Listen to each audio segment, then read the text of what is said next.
Francis David Mwale is a global human resources expert. He and I have worked together in various seasons in the corporate world, and him in human resources and myself in communications. And I always found the conversations with him really interesting because our two functions speak to each other very well when it comes to the human psyche and how human beings communicate and engage with each other. So I thought that his discussion or our discussion in this session would be an excellent place to start in the conversation to do with race. So I'm very, very happy and excited to welcome my good friend, Francis Mwale, who I also find to be an incredibly deep thinker on a lot of things. Welcome, Francis. Thank you. Thank you. You're currently based in the UK with British American Tobacco. And we worked together at BAT.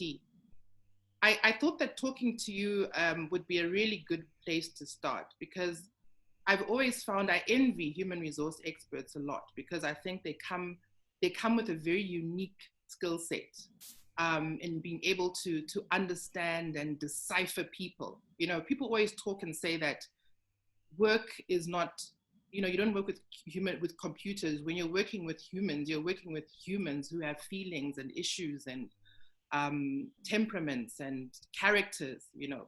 And as a human resource expert, because you are at the hub of a company's involvement with people, you get to interact with everybody. You know, you don't have a choice. I might have a choice to say, you know, I don't want to speak to this person because I don't agree with their feeling, with their thoughts or with their lifestyle. But as a human resources expert, you don't have that luxury. You speak to absolutely everybody and you engage with everybody at every single level of an organization. And I can imagine that in issues to do with diversity, race, you've come across a lot. Mm-hmm. And I wanted to find out or understand from you, what have you been seeing or what have you picked up in this ongoing discussion around race and diversity that has been started, or the catalyst that came from the murder of George Floyd? What have you been seeing? I think there are no, you know, to start with, there are no trophies for picking up that this is a very emotive issue on both sides. Emotive because I think for I'll start with Black people. For Black people, it's provided an opportunity to be heard. So people are speaking out more emphatically than they did before. Right. But I sense that as you leave the United States and you go, whether it is further west or further east or further south, you start, it weakens the intensity of it weakens, partly because the circumstances around George Floyd were themselves very specific to the policing issue in the United States.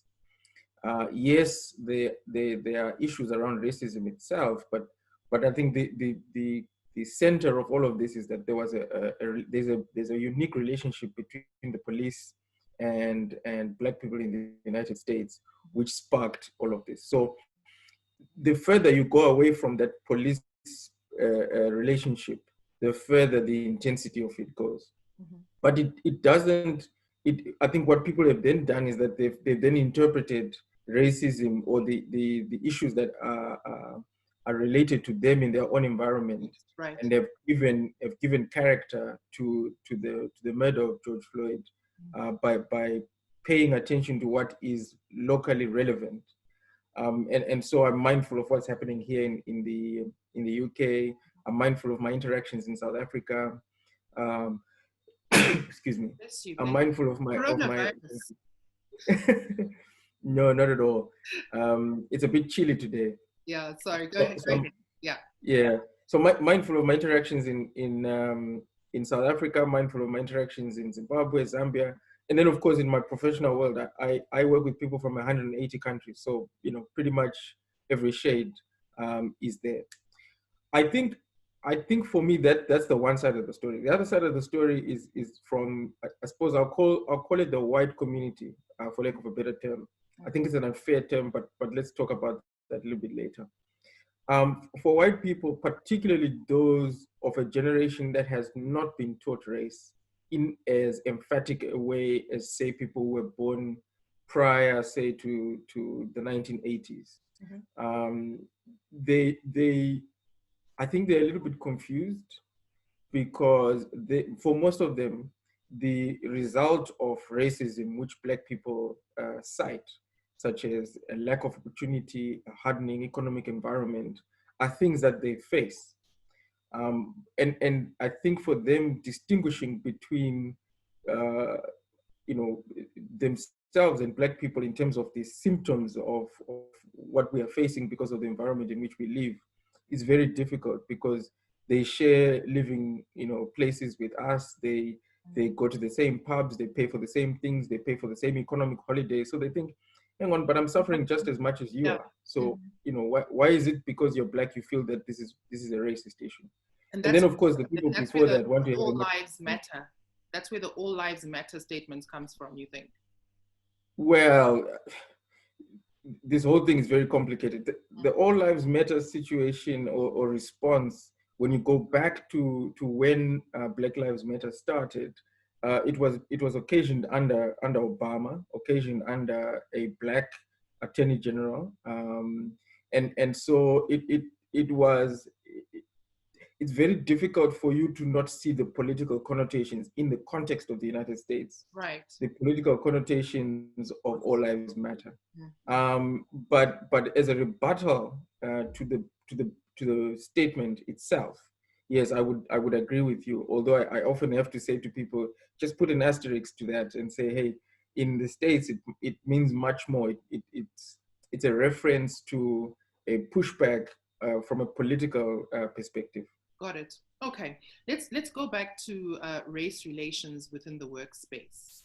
You know, Mhm. I often think it's very important in a climate such as this to distinguish between what is racism and what is preference. Okay. Mhm.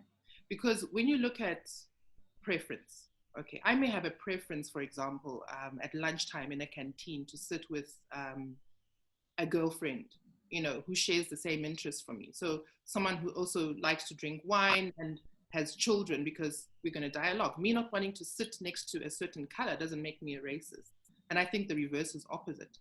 But sometimes you have those cross lines where it's not clear where preference starts and where separation starts. So if you look at a corporate setting, Mhm. where you have 180 employees, like you said, from all over the world, Mhm. how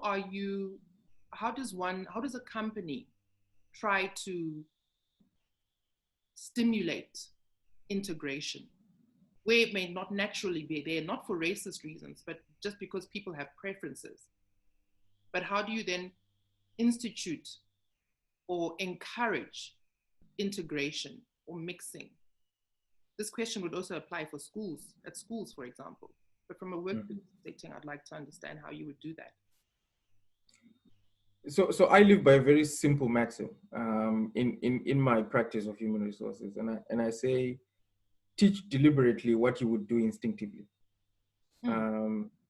because as a person that is aware of racial prejudice, of any diversity or inclusion issue, I'm often mindful of what I'm saying or what I'm doing, or how I'm conducting myself around people.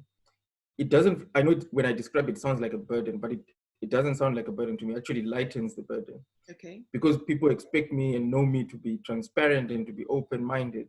They don't feel they have to act a certain way. They can come as a white person to me, and I'm going to accept them as that. They can come to me as a Black person, I'm going to accept them as that. And so my answer to that question would be, I think in any situation, any leader needs to say to themselves, what are the things that I desire for my institution, and how can I find ways to teach those things deliberately? Mm-hmm. because it's very easy to take advantage of, um, let's call it policies, putting documents together and saying, look, we've got policies, we've got things in place, but not going a little bit further to see whether those things are actually impacting people's lives. Yeah, but I would argue that companies have no problem being intentional about other issues. For example, a lot of companies have EHS, environmental health and safety policies. They have wellness policies, which encourage employees to, be healthy, exercise, eat healthy, be of a sound mental state. So even education policies to improve themselves, etc. So why, or let's even go to extreme. I saw a company which is in the same industry as you. I won't mention the name, but in the same sector, the tobacco sector, issue a statement around this time, I think 2 weeks ago, on the LGBT community. Okay, so I think companies have shown that they're open to supporting certain movements, if you will, for lack of a better term, and because race is it's such an important thing, because it affects everybody, because everybody has a race. No one is absolved from being of a certain race. Surely, I would think that a company, especially big global companies with global employees, would want to have race policy or diversity policy, even if it just means being conscious and intentional about who they're hiring, being conscious and intentional about the ratio of, of races within their organizations, within their management teams. And I'm not seeing that. I'm not seeing those statements. I'm not seeing those affirmations in a lot of the global companies. And I'm wondering why that is. You can't be gun shy about LGBT and then be quiet on, you can't be vocal on LGBT, which is equally controversial, and then be gun shy about talking about race. I think there's several things that come in your question. Yeah. The first one, let's talk about social trends. A company has to ask itself, and I'm not speaking on behalf of BAT, of course, but I'm just thinking here broadly.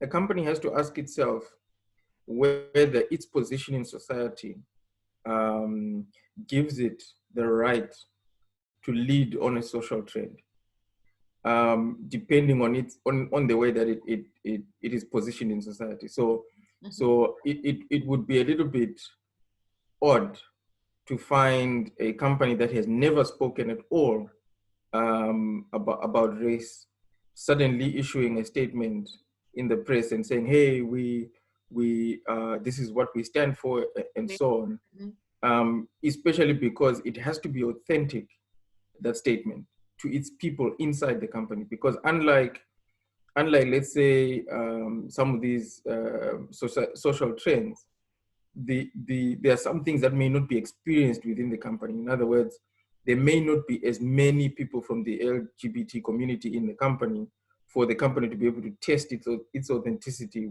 with its position.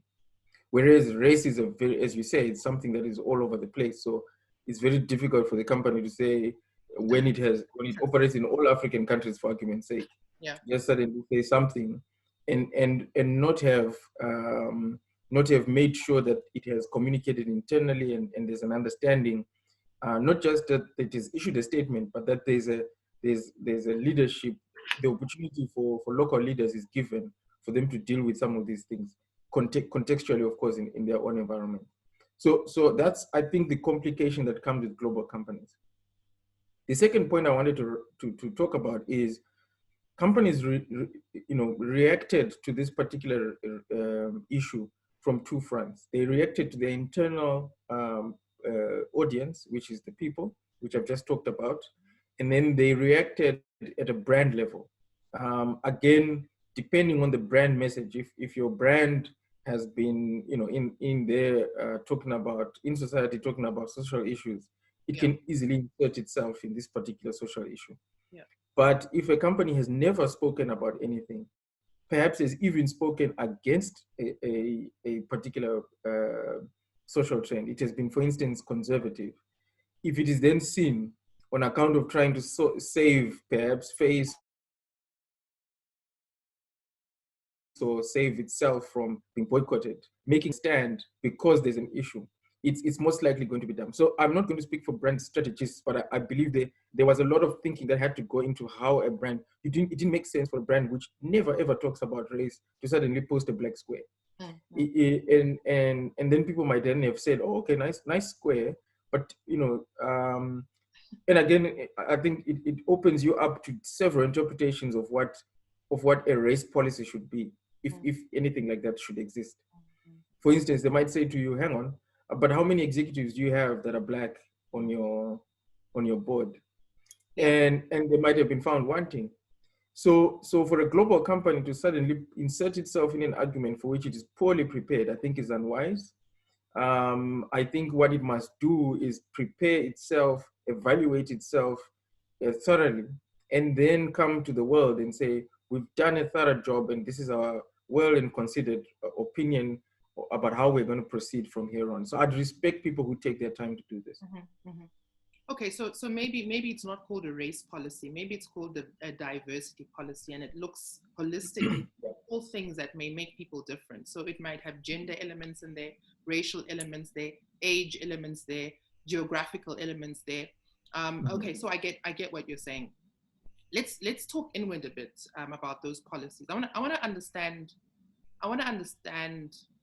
remuneration. Okay, obviously, as a woman, I've had the experience that I may not be equally paid compared to a male counterpart. Okay, with the same qualification, at the same level, same background, etc. So par and par, unequally paid, and that exists still in a lot of companies. What about along racial lines? Have you seen anything, not necessarily where you're working now, but have you seen that that's still a case where a white Caucasian male may be paid more than somebody who looks like you, for example?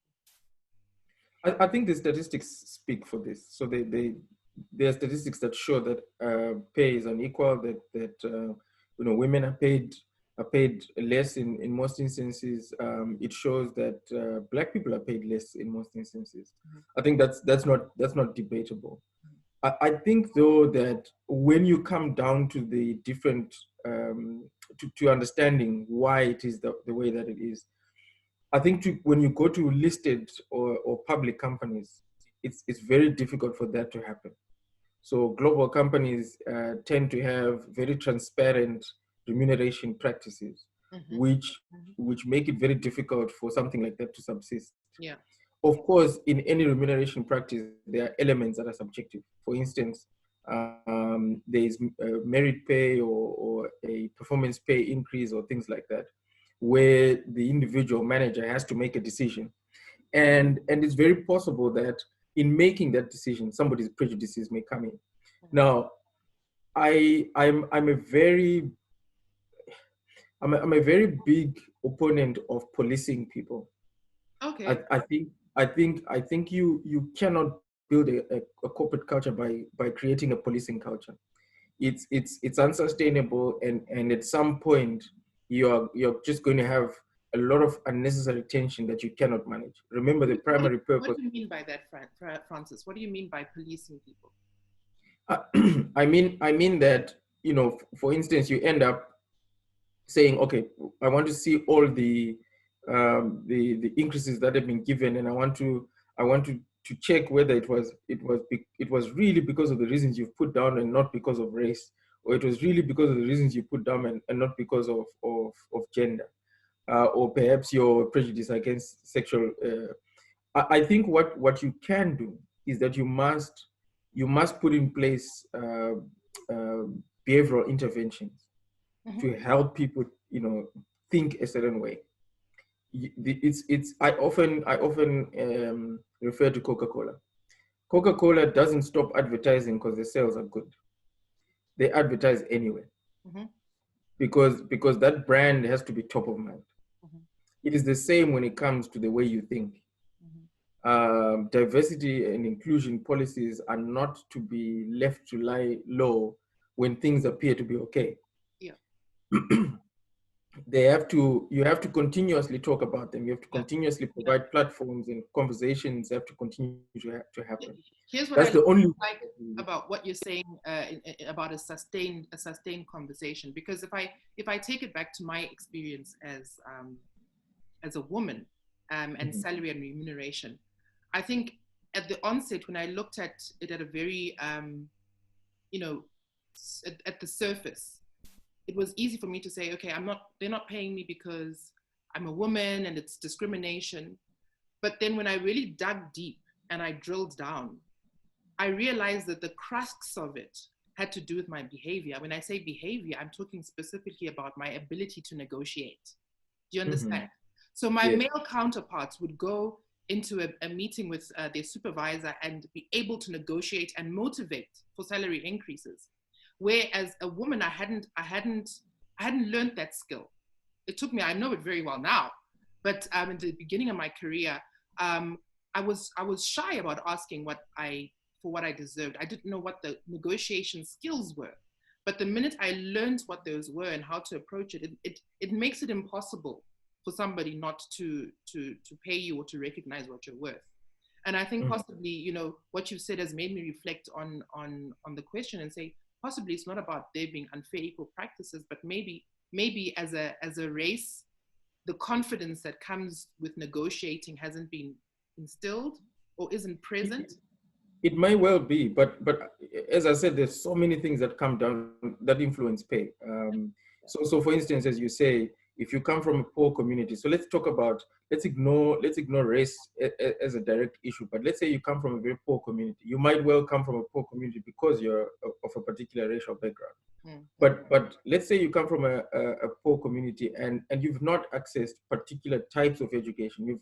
You've accessed basic academic education, but you haven't accessed people skills as an education. You haven't had a mentor, for instance. You haven't been cultured to think and speak a certain way. What will happen is when you sit in front of someone and you want to negotiate pay, you have no idea what to do. You've never been exposed to that. You have nobody who has ever prepared you for that conversation. So that might be why you are being paid the way that you are. It might just come down to your personality. You might just be a timid person and not be able to put your points across, never mind the fact that you are black. So sometimes race amplifies a problem. Yes. You, you may be sitting in front of somebody who is prejudicial. But the fact that you come from a poor community because you're of particular racial background means that you are unprepared, you're woefully prepared to have the conversation for which you have sat in front of this person to have the conversation. Now, the prejudice plus your lack of preparedness and experience, plus the importance of the discussion that is happening, will lead to a certain experience which may be perpetuated over a period of time and form in your mind a perception which may include that the company that you work for, the people that you work for, the career that you have, all sorts of things that you might make decisions about because of all of this background that you have, which in effect decides how much money you invest, what you invest in, where you invest, what you end up having, the sort of career decisions you would make because of how you are being paid, because of what assets you own, because of your financial health. There's quite it's not just the paycheck at the end of the month. It is the society that you end up hanging out in because of what you get paid, what you can afford, where you can go. There's and I often then say to people, if you think about it that way, it's very, very overwhelming. Yeah. Extremely overwhelming. So what you have to do is you have to say, I'm aware of all of these complications, but I need to come back and think a little bit about how do I strategically, personal strategy, how do I strategically attend to some of the weaknesses that I have? How do I put a crutch, for instance, against some of the lack of exposure that I have? So take me, for instance. For most of my adult life, I lived in Zimbabwe, was exposed to the Zimbabwean corporate community and corporate culture. And then I was thrust into a South African corporate culture, probably with so many ideas or stereotypes in my head, ideas about what that might look like. and in an international company which itself or was dealing with a lot of changes in the industry. So there were lots of pressures going on in the work environment that had nothing to do with race that I needed to deal with, for which, because I had come from Zimbabwe, I did not have enough understanding, and for which I was not fully prepared, and for which I needed to navigate or which I had to navigate very cleverly and very astutely, Yeah. and in a compressed amount of time, because I was there only for 24 months. That for me, perhaps when I look back at my career, is probably one of the most defining moments of my career, because I realized at that point how you can mess up your career by the way that you transition. And for Black people particularly, and for people of my background particularly, those things are amplified and accentuated. So what you need to do is be aware of that and prepare for them, so that when I landed in the UK, I was a very different person in the way that I approached my salary, in the way that I approached my racial relationships. So you've landed exactly where I wanted you to land. Okay, for my next question, which is, so let's say you've gone through all this introspection and you've prepared, like you said, you've introspected, you see where your weaknesses are, you adapt them.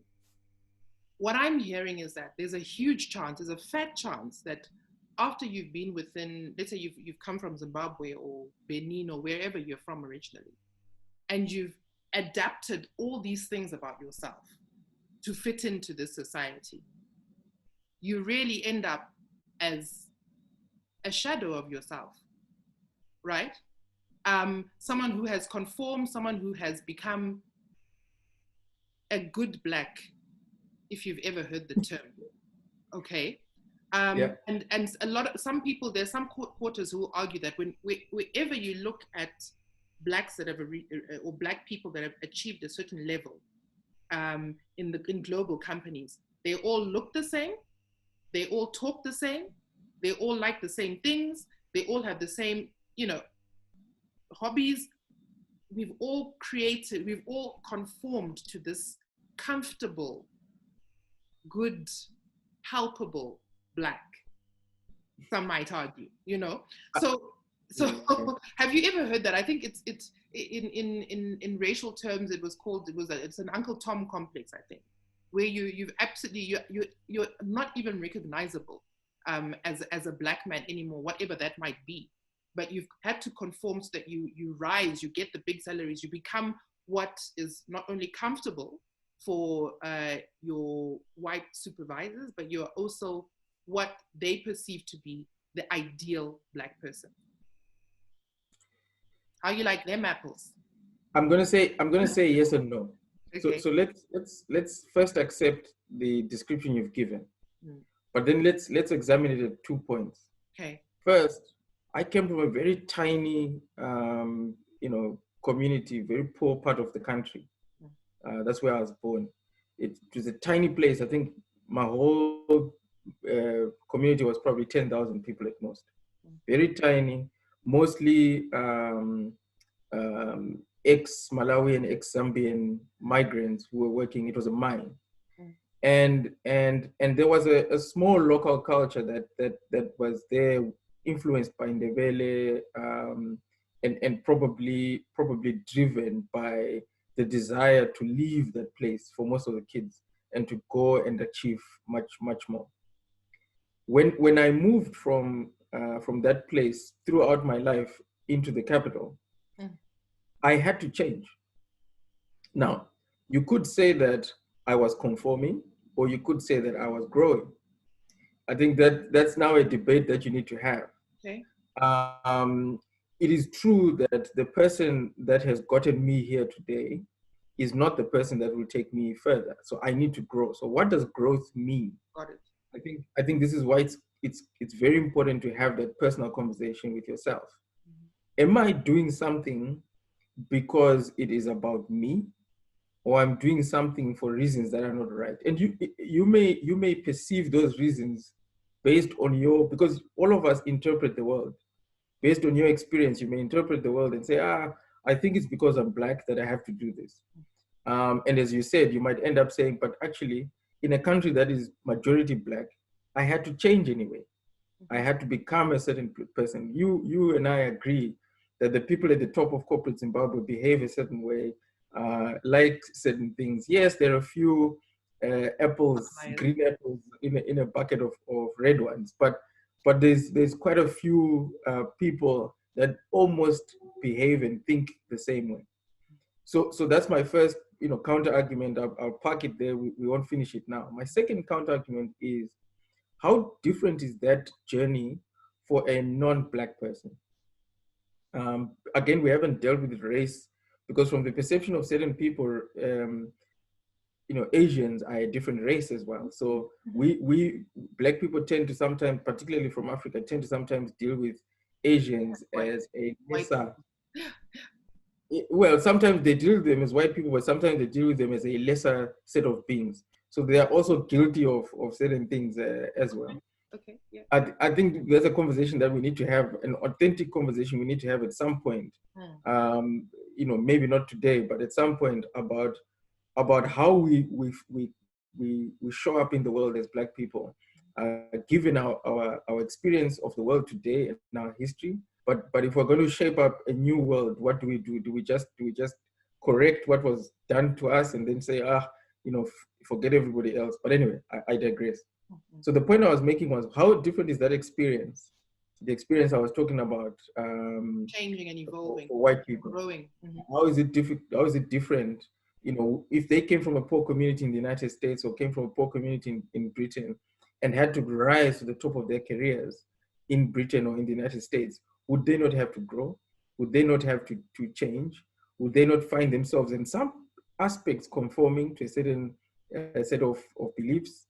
I think, it's if you really just started splitting all of these things, you'd split hairs at the end of the day. The long and short of it is that if it doesn't feel like growth, it's wrong. I think that's what I would conclude. If it doesn't feel like growth, it's wrong. If it feels like you're forcing yourself because of a prejudice, it's wrong. Then you need to attend to that. Okay, so we can all be better versions of ourselves. That's what I've heard, regardless of what race you are, which I can definitely agree with. And I'm just looking at my watch, and we're going so close to the cutoff time. I would hate for you to be cut off in mid-thought. But this felt like our chats that we used to have when we were not supposed to be working, but not working. Well, let's hope my boss never watches this and thinks, was he a coffee station guy? But appreciate the time. It's an emotive debate. It's an ongoing debate, and I think, as I said, it's a conversation that continues, that has to continue. I think what we all need to do is we need level heads in the room. I think, yes, many people are bad, but as well, equally, many people are good. So one needs to find a way to make this work for everyone. And without denying the past, without denying the reality that Black people face, but also not simply just painting every white person as a very racist person and doesn't want to listen, doesn't want to learn. I think that's unhelpful to the debate if we want to make any progress. Thank you so much, Francis. I think that's a good place to end. Thanks for your time. This was the first in what will be a 7-part series on race, diversity, identity. And I hope that you can watch the other episodes that I have. I'll be speaking to 6 other really interesting, really insightful, really deep thinkers about race and relations, especially as how they impact all of us today. So I hope that you can catch one of the other episodes, and thank you very much for watching. Thanks, Francis. Yes, then, bye.